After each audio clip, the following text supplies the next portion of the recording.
Hi and welcome to this Blueberry Markets video update with me, John Kibler, Head Currency Analyst.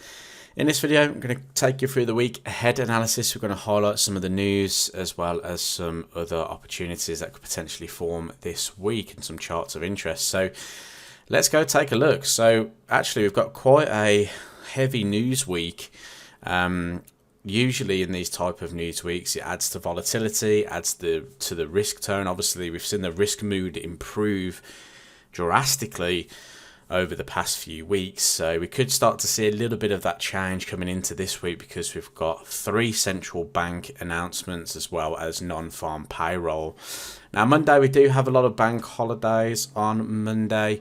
You can see in the UK, in Europe, Switzerland and China there are bank holidays, so potentially there's a lot of lack of liquidity potentially on Monday. Obviously, we still have the US session and it kicks it off with the ISM manufacturing PMI data. But I think the market is going to be solely focused on these interest rate decisions this week. The RBA are expected to hold interest rates the same. We've seen CPI come down in Australia. So I think the RBA are holding now and then got to wait to see how the data continues to come out, and we'll be expecting RBA Governor Lowe to talk as well, so we get some more insights on what's going to happen in the Australian economy. We then have the federal funds interest rate decision. It is expected to come in at 5.25% ahead of 5%.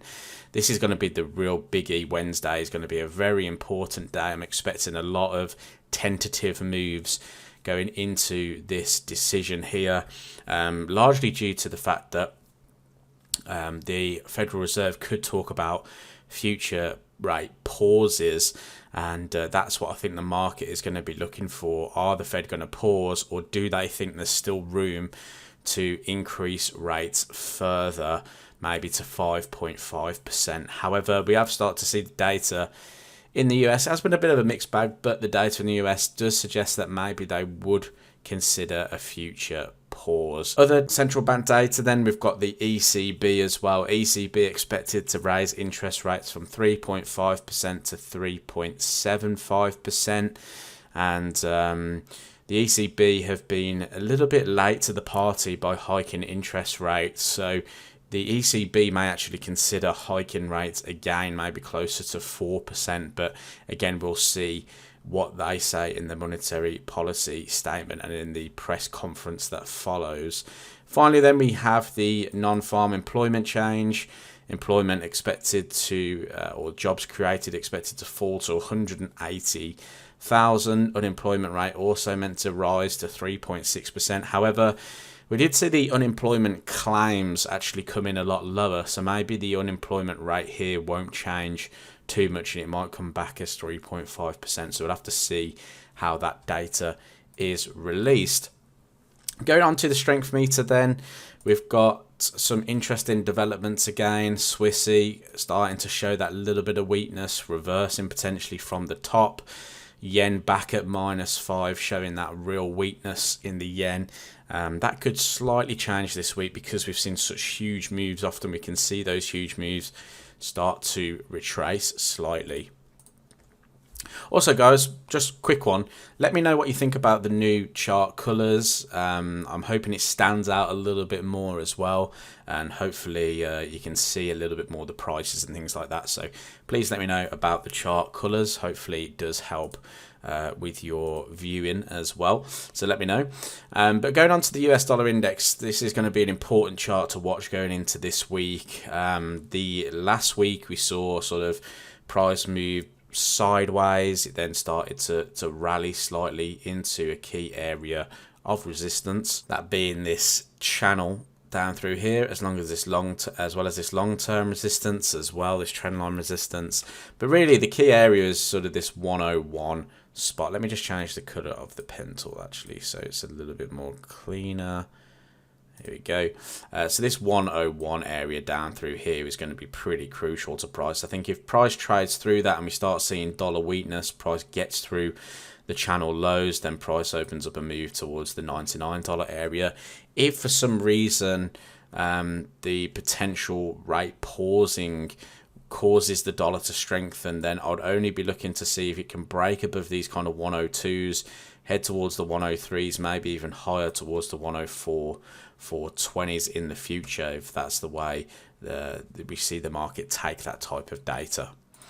Going on to Euro US dollar then. So Euro dollar, another one to watch. Obviously, we've got the ECB coming up. You know, we've got that sort of differential. If the ECB continue to hike rates, if the Fed pause rates, go sideways essentially, then we could see the 100 level being tested or even broken through this week. I have put this trend line support through here on the daily time frame as well, just to kind of show us that we're at this resistance level. We're squeezing into a bit of an area where we could either see a breakdown or a break higher from a technical perspective. Fundamentally, it's looking more like we're going to test the 100. But obviously, if that does change, then price could start to break a little bit lower, depending on the outcome of these next data set releases. Going on to Aussie US dollar then. So we were favouring Aussie weakness due to the seasonal patterns. And we were talking about price breaking lower, breaking towards this 0.6575 handle last week. We've retested that now. Price has started to rebound slightly. And I think it's going to be a real crucial week for Aussie US dollar in terms of strength and weakness. If price trades through the 0.6575, I think it will open up a move for a chance to come down to 0.64. If we do see some positivity here, then price may want to trade back towards the 0.68 handle. Finally then, pound yen. So pound yen rallied quite significantly last week. I mean, that is Friday's candle there, 450 odd pip move there, and we've come up into the zone where the 171.50 is. So are we going to see a little bit of profit taken this week? And if it does, do we see price potentially come back down to the 169? That's what we're going to be asking ourselves here. We do have a bit of trend line confluence resistance as well. You can see that we put a trend line through here. We've expanded it out, and that also comes in around about the 71.50 handle. So that could be an area where we could just see a little bit of relief to that rally there. Or we may just see a little bit of a pause, but I do think we'll see a relief. Usually when we get these large moves, price can often move sideways or pull back slightly. So that's what I'm expecting there for pound yen. Hopefully you enjoyed all this content. If you did, leave this video a thumbs up. Subscribe to the YouTube channel to see some more trading content. And I will speak to you later this week. Cheers, guys.